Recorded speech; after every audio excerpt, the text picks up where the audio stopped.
अस्सलामुअलैकुम। तो इस वीडियो से हम लोग जो हमारी बुक है उसके एग्जाम्पल 6.3 कंटिन्यू करेंगे। हमें क्या कह रहे हैं, a periodic signal x T is represented by a trigonometric Fourier series.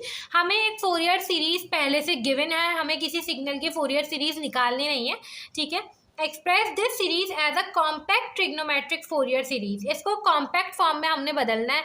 And sketch amplitude and phase spectra. Amplitude और फेज स्पेक्ट्रा हम कॉम्पैक्ट फॉर्म से ही बनाते हैं, ठीक है।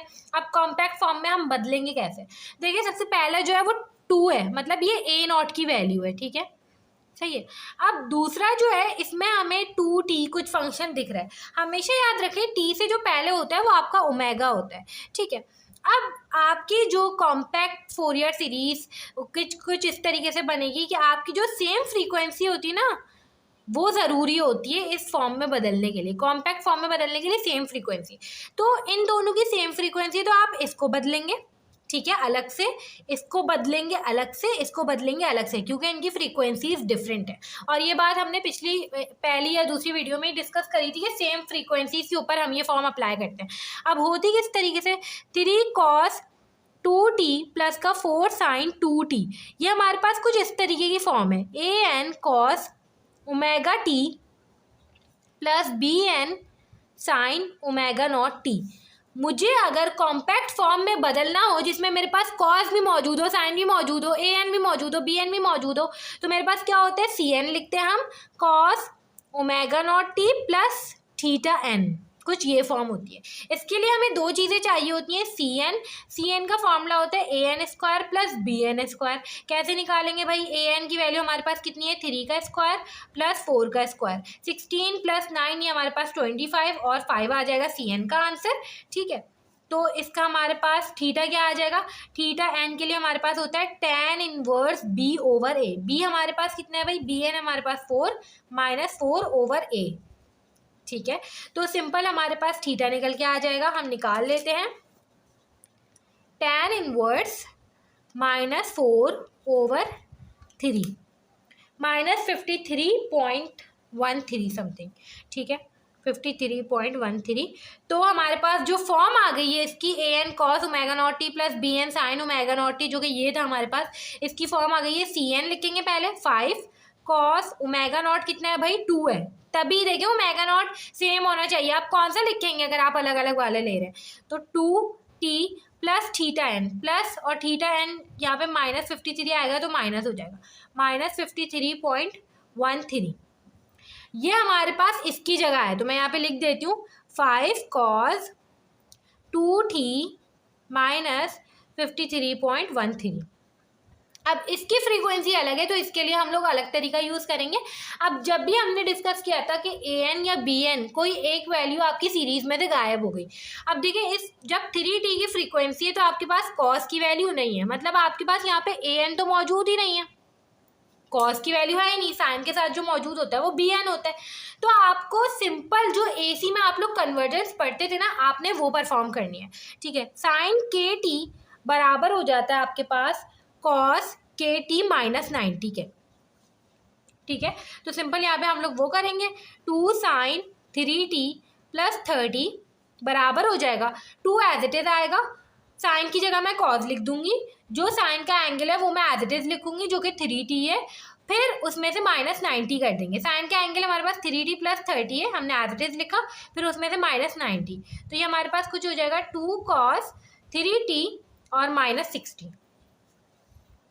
अब हमें तीसरी चीज़ इसको बदलना है, तो ये हमारे पास है माइनस cos 7t प्लस 150। अब इसके लिए भी हमारे पास एक कन्वर्जन होती है AC सर्किट्स में, माइनस cos kt बराबर हो जाएगा हमारे पास cos kt माइनस 180, ठीक है।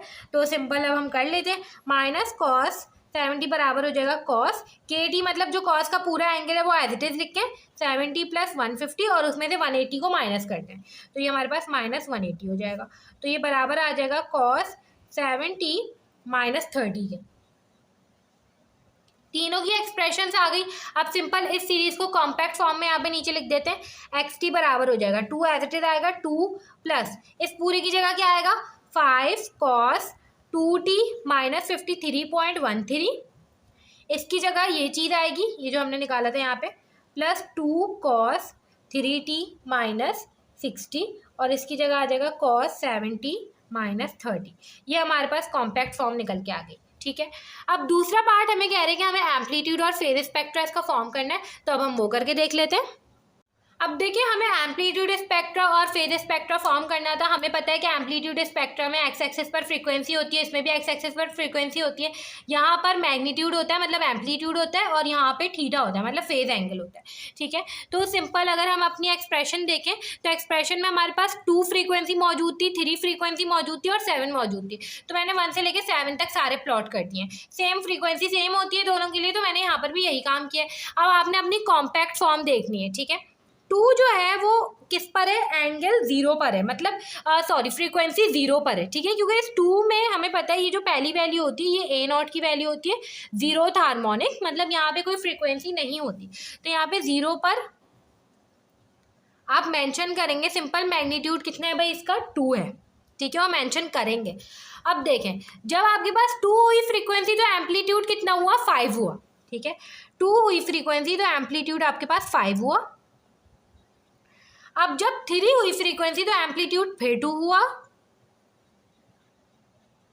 ठीक है, अब जब आपके पास 7 हुई तो एम्पलीट्यूड कितना है भाई, 1 है, कुछ भी नहीं है तो 1 है। ठीक है, तो सिंपल ये आप जो है इस तरीके से शो कर देंगे। ये 7 पर, ये आपके पास 2 0 पर था, ये आपके पास 3 पर था, और ये आपके पास इस पर था। ठीक है, तो ये आपके पास डिस्क्रीट है, मतलब ऐसा नहीं कि आपने सारे पॉइंट्स ज्वाइन कर लिए, हर फ्रीक्वेंसी पर अलग अलग वैल्यू है। ठीक है, तो अब फेज स्पेक्ट्रा बनाएंगे। फेज स्पेक्ट्रा के लिए हमें ये बात पता है कि जो सारे एंगल हैं वो हमारे पास नेगेटिव में जा रहे हैं। ठीक है, तो हमें फेज स्पेक्ट्रा नेगेटिव में प्लॉट करना पड़ेगा। अब अगर हम देखें तो जो हमारे पास 0th हार्मोनिक है उसमें कोई एंगल नहीं होता, तो यहाँ पे तो 0 है सिंपल। अब 2 पर अगर एंगल देखें तो -53.33, कुछ यहाँ पर कह देते हैं हम लोग -53.33 13, ये इस तरीके से प्लॉट हो गया। अब अगर 3 पर देखें तो हमारे पास एंगल जो है वो -60 है। अब -60 जो है वो -53 से नीचे होगा, तो कुछ यहाँ पर हमने प्लॉट कर दिया -60। और यहाँ पर देखें तो 7 पर -30, -30 53 से ऊपर होगा। अब ये कैसे पता चला ऊपर नीचे, देखें ये कुछ ऐसे ना, -1 -2 -3, फिर यहाँ पे -30 आएगा, फिर -40, फिर -50, फिर -60, ऐसे आप प्लॉट कर सकते हैं। ठीक है, तो इस तरीके से करके आपके पास ये जो है ना आंसर आ गए हैं। आपने स्पेक्ट्रा भी प्लॉट कर लिया, फॉर्म भी निकाल ली। अब नेक्स्ट वीडियो से जो एग्जाम्पल 6.4 होगी हम उसको कंटिन्यू कर रहे होंगे।